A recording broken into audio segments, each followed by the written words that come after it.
Primero que nada, me gustaría agradecer a la doctora Lucía Munchanguiano por su apoyo y bueno, por su cálida acompañamiento a lo largo de la realización de este seminario.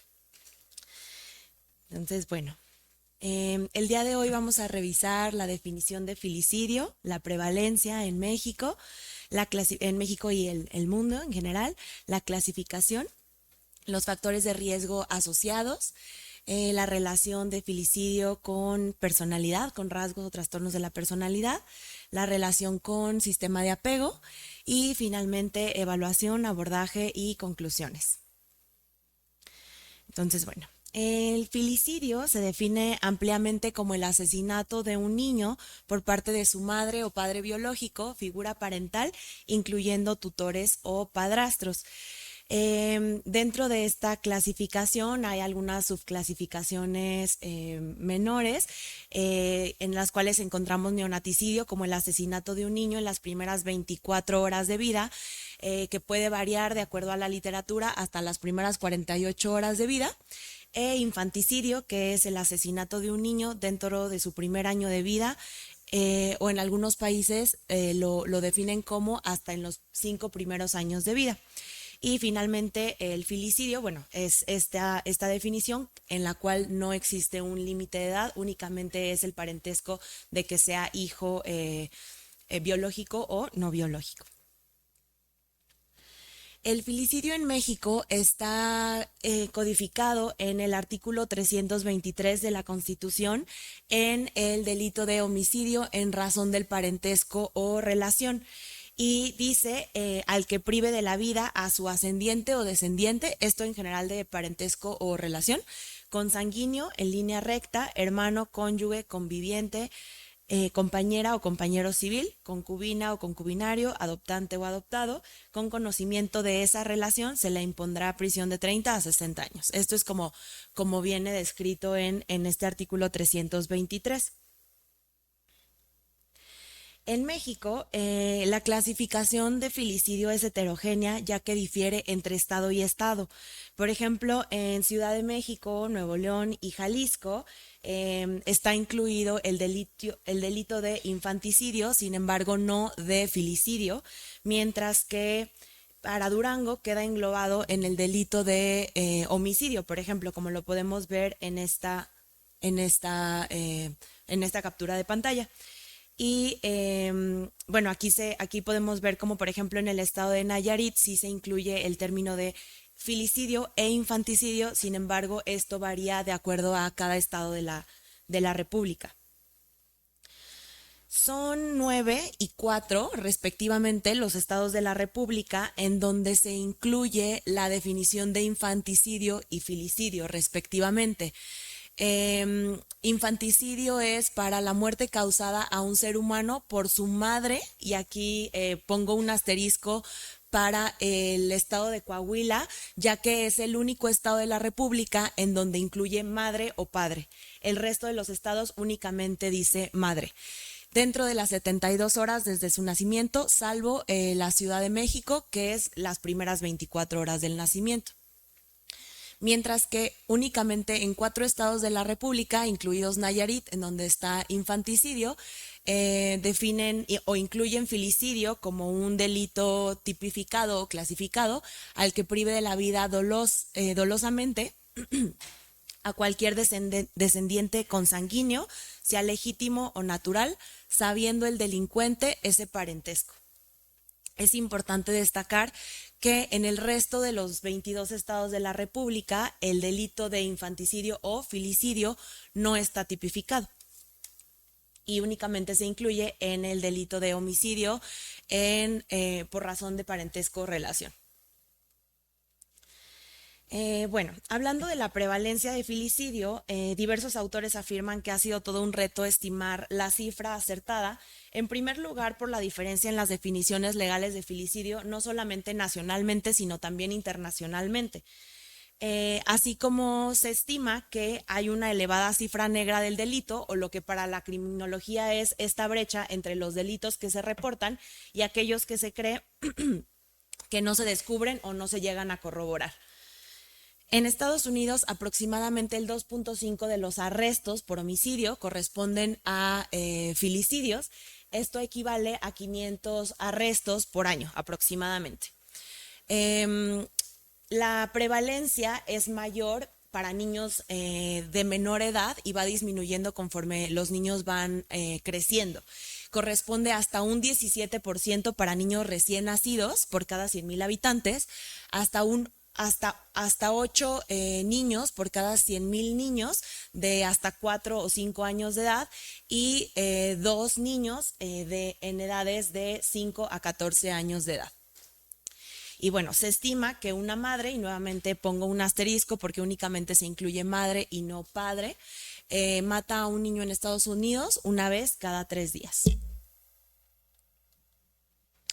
El Departamento de Salud y Servicios Humanos de los Estados Unidos señala que más de la mitad de los homicidios o de los filicidios cometidos son víctimas por los padres biológicos de las víctimas. Al momento de comparar la prevalencia conforme al género del perpetrador, es decir, si lo realiza el padre o la madre, el filicidio es un delito típicamente cometido por la madre o mediáticamente o clásicamente cometido por la madre.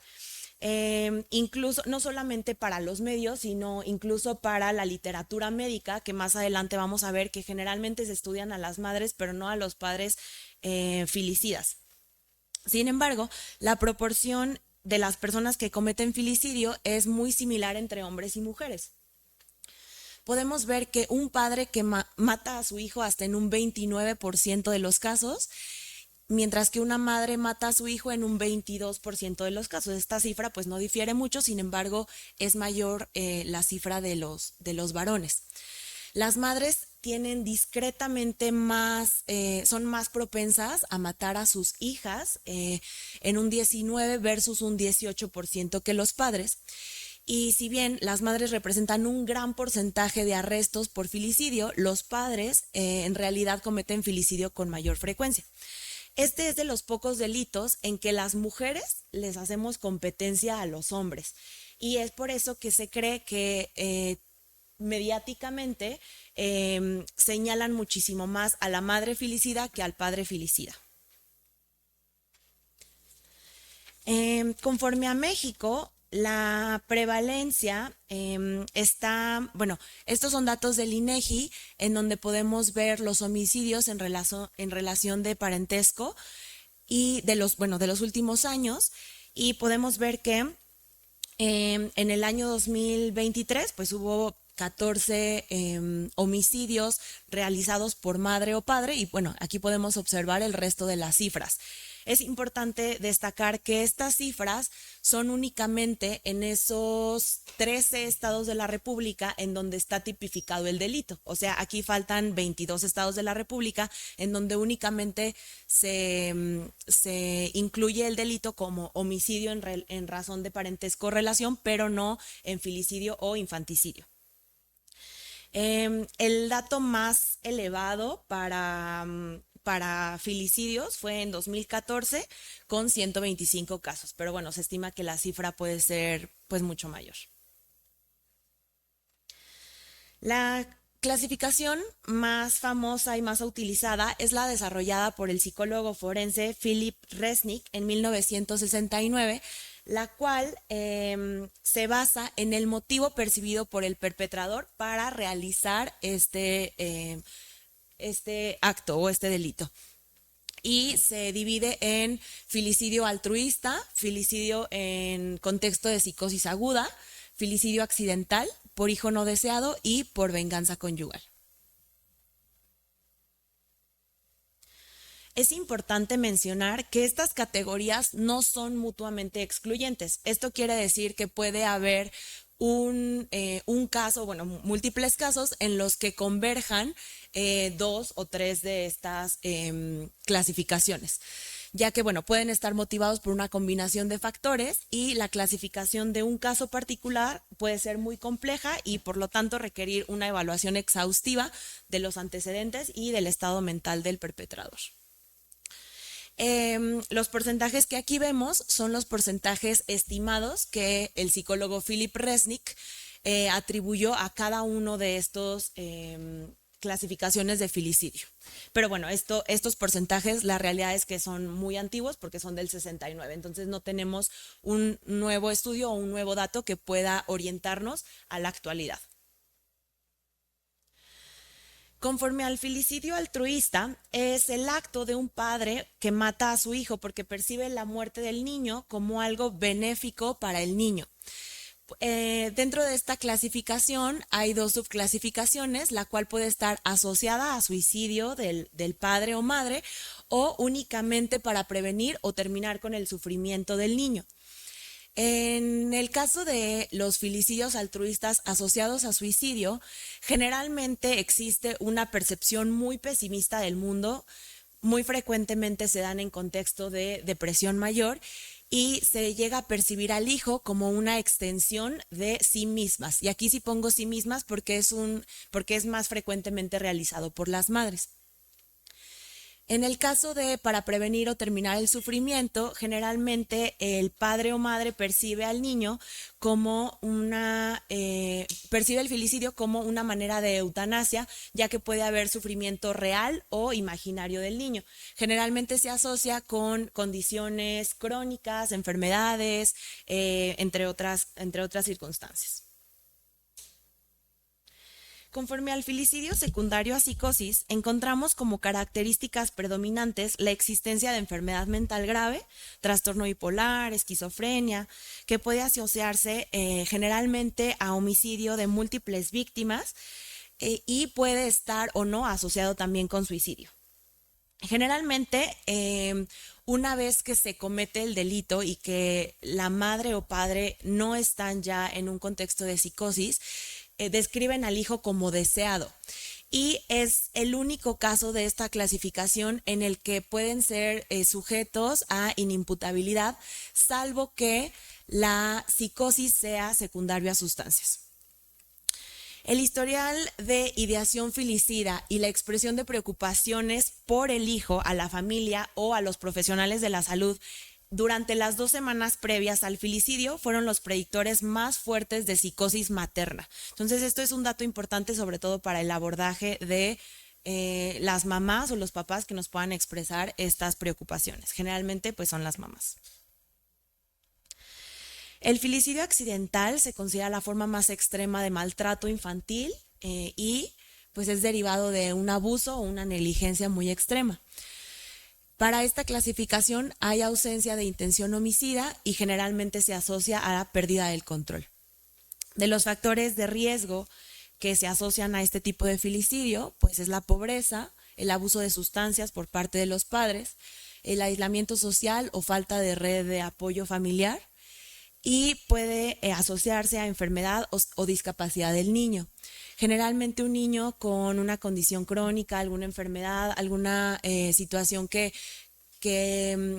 haga que llore muchísimo más, aumenta mucho el riesgo de que pueda ser víctima de filicidio. El filicidio por venganza conyugal es un tipo de extrema crueldad en el que uno de los padres o tutores realiza el homicidio a los hijos como venganza a la pareja. Generalmente se han estudiado o se han visto dos situaciones como más frecuentes en la cual puede ser relacionado a infidelidad en la relación o en casos de custodias complejas por los hijos. Afortunadamente es el menor de los casos, entre un 2 a 4% de esta clasificación de filicidio, y generalmente el niño es visto como un objeto. El padre o madre que realiza este delito tiene ausencia de remordimiento y siempre es con planificación previa o generalmente es con planificación previa. El filicidio, finalmente la última clasificación de filicidio por hijo no deseado, es un subtipo que está relacionado a negación, rechazo y temor, inicialmente por el embarazo y posteriormente al bebé y a las limitaciones que la crianza de un bebé pueda generar o pueda significar para la madre. El ejecutor generalmente es una madre soltera, adolescente, sin un adecuado apoyo social o familiar, que generalmente transita su embarazo en un estado de secreto o ocultamiento y que ven al bebé perdón, como un obstáculo para su vida o para el cumplimiento de sus metas. De acuerdo a dos estudios de los 90, un bebé hijo de una madre adolescente tiene de 3 a 10 veces más probabilidad de sufrir homicidio que un bebé hijo de una madre adulta.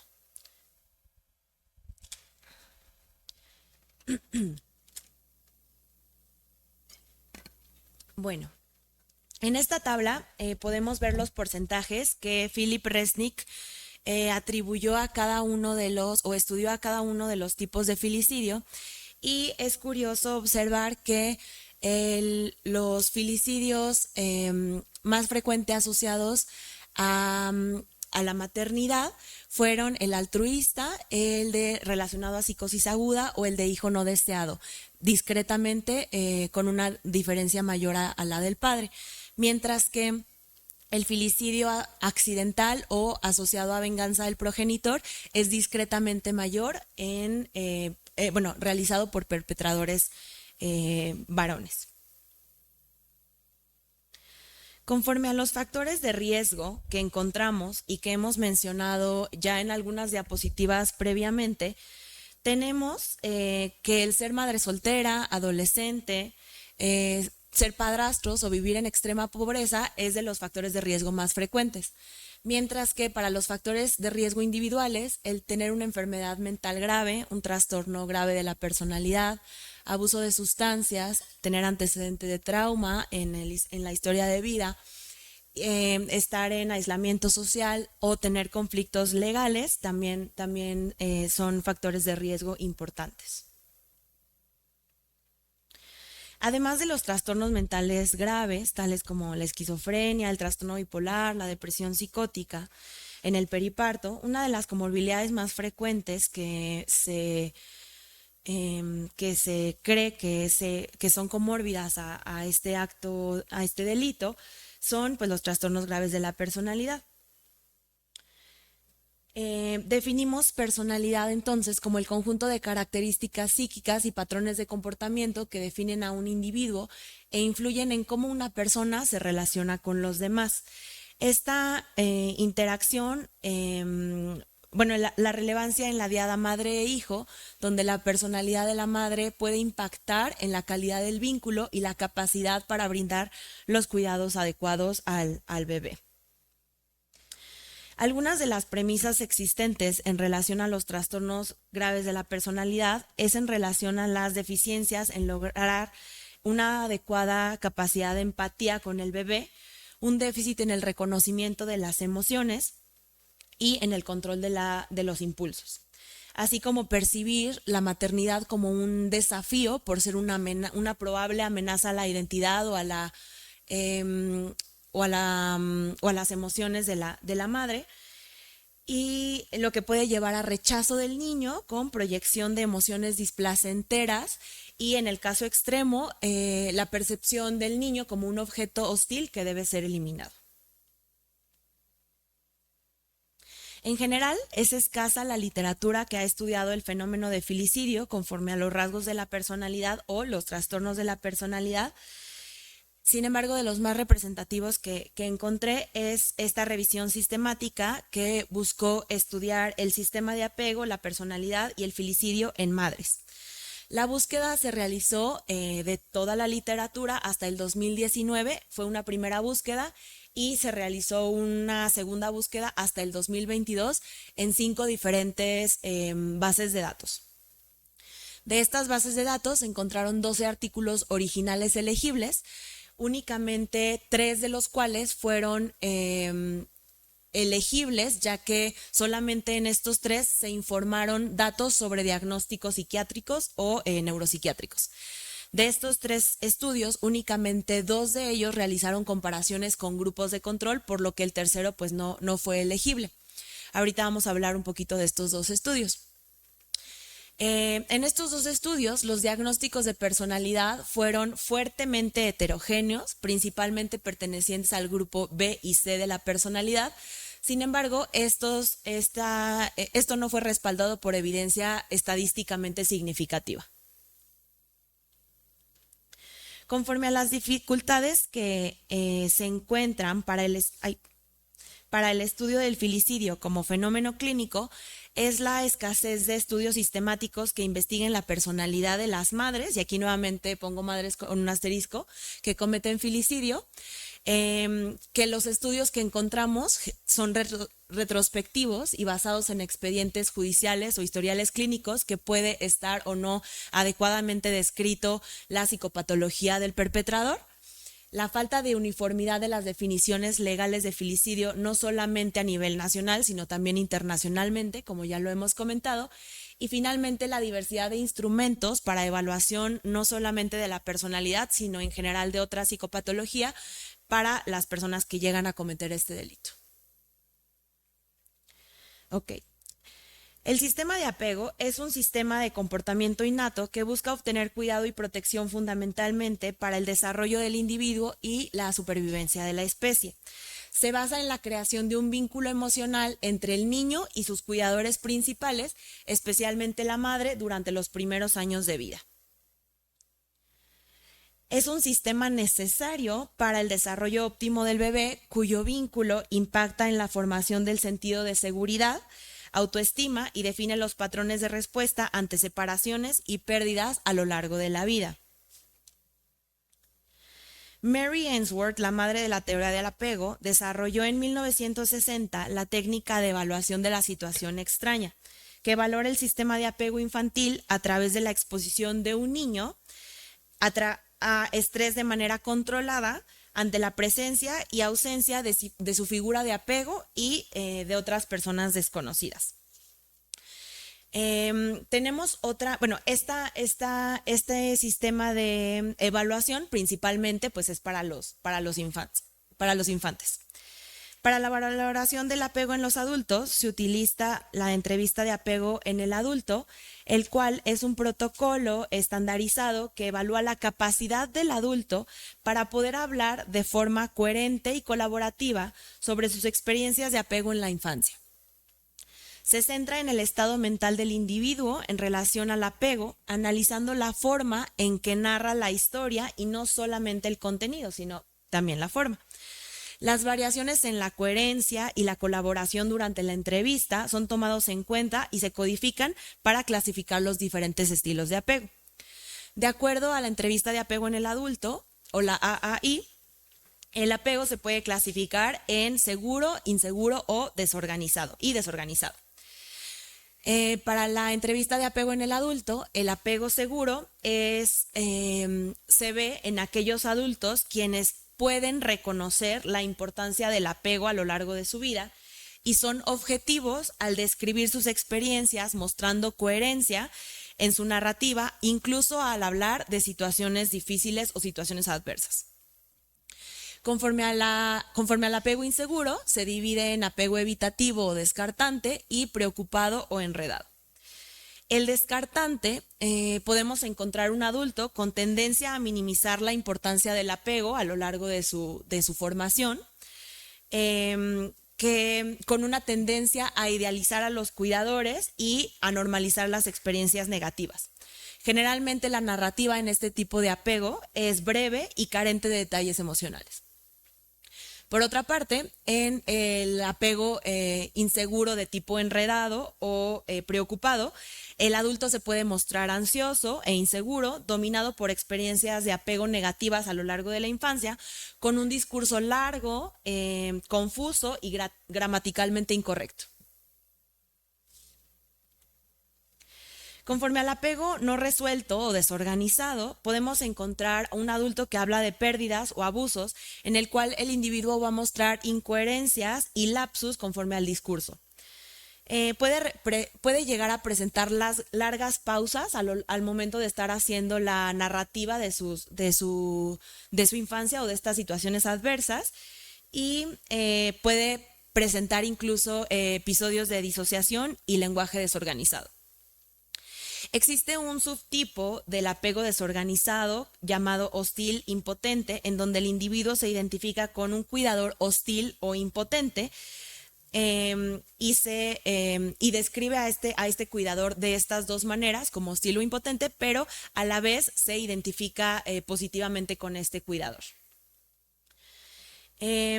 Finalmente, esta entrevista, la entrevista de apego del adulto, también incluye la categoría no clasificable, en la que podemos encontrar un adulto que incluye y expresa estrategias discursivas contradictorias, mezclando características tanto del apego descartante como del apego enredado.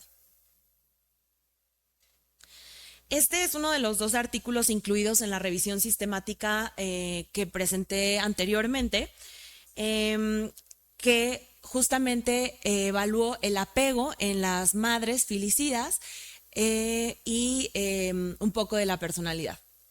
Se estudiaron 3 grupos. El primer grupo, el de madres filicidas, que fue el grupo de los casos, y 2 grupos control, el de madres con enfermedad mental no especificada y madres sin enfermedad mental.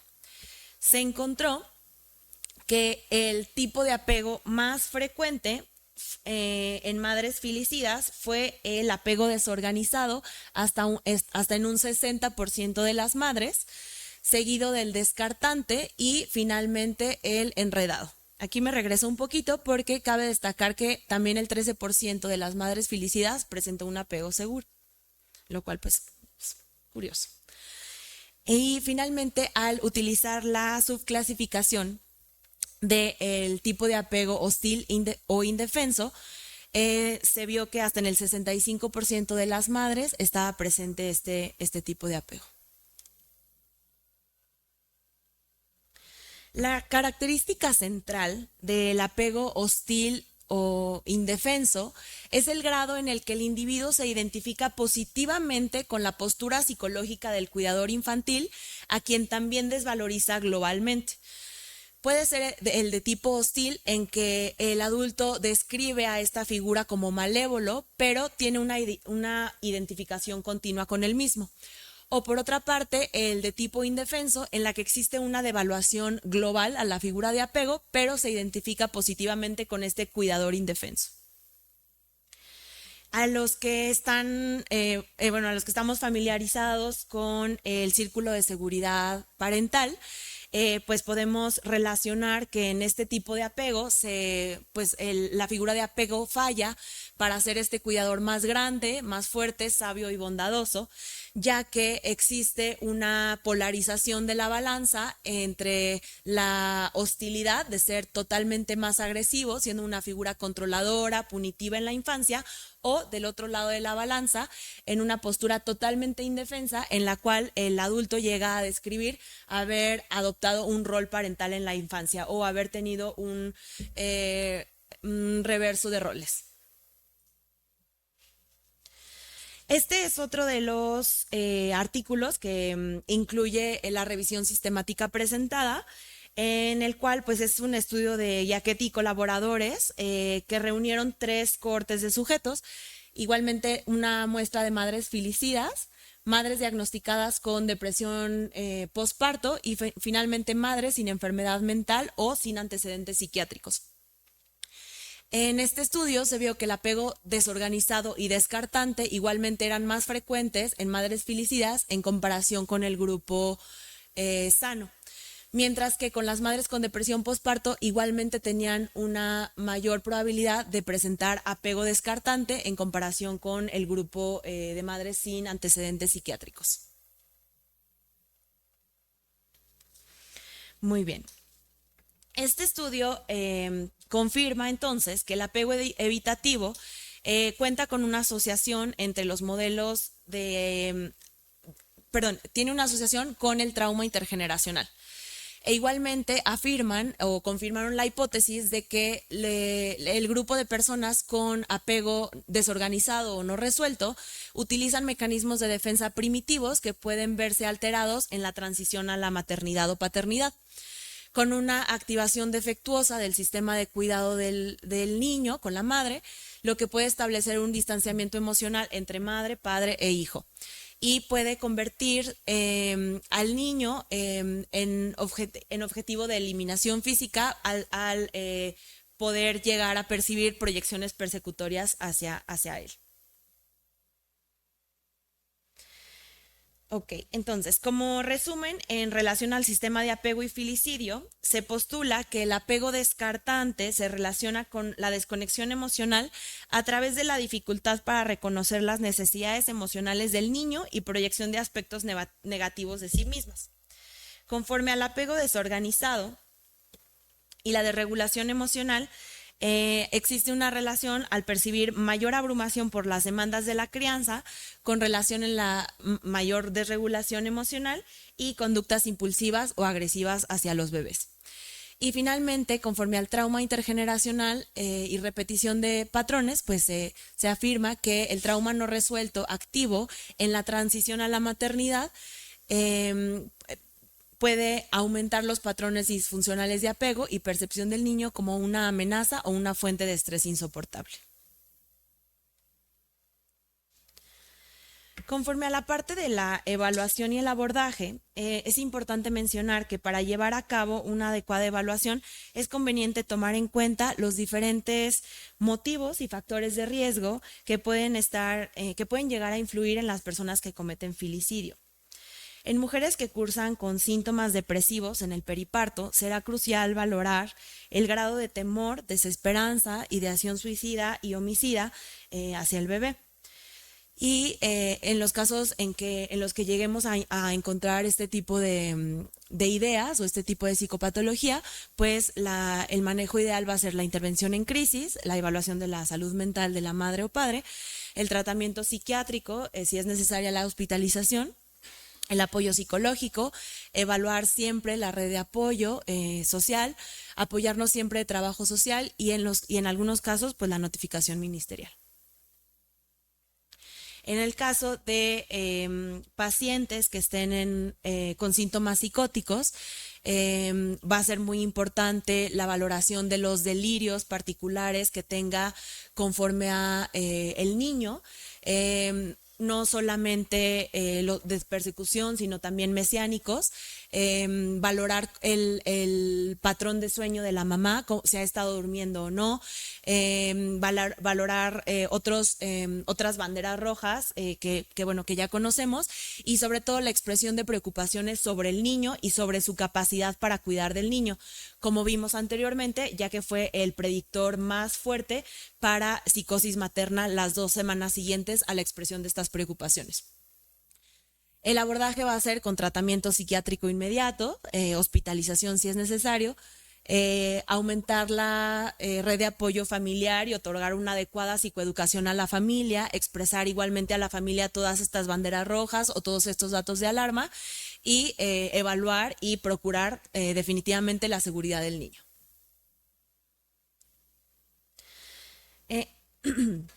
En caso de sospechar negligencia o abuso infantil, será necesario valorar la presencia de las atribuciones maternas negativas al bebé, la red de apoyo familiar, si es necesario, si la madre o padre consumen alguna sustancia o tienen algún trastorno por consumo de sustancias, los antecedentes en la salud mental de la madre y también de la familia, con particular atención en el grado de impulsividad de los padres.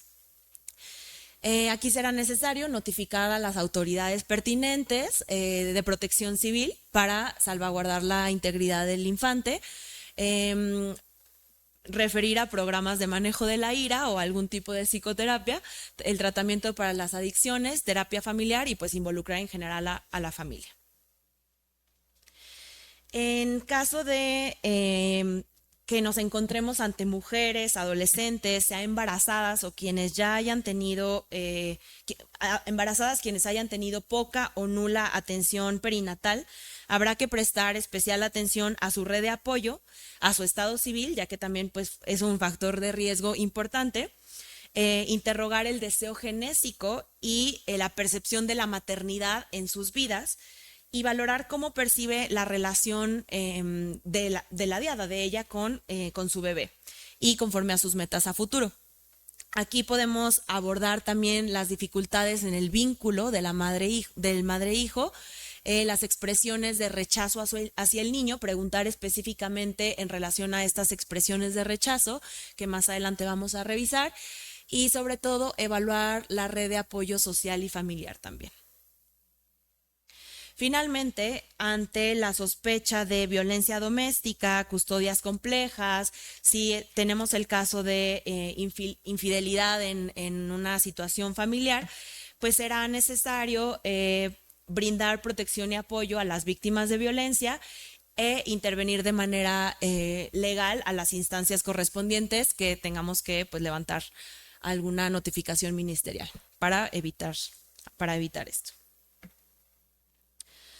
En todos los casos, es fundamental considerar los factores de riesgo psicosociales y psicodinámicos, como el historial de trauma, la salud mental materna y también paterna, el abuso de sustancias, la violencia doméstica y la falta de apoyo social.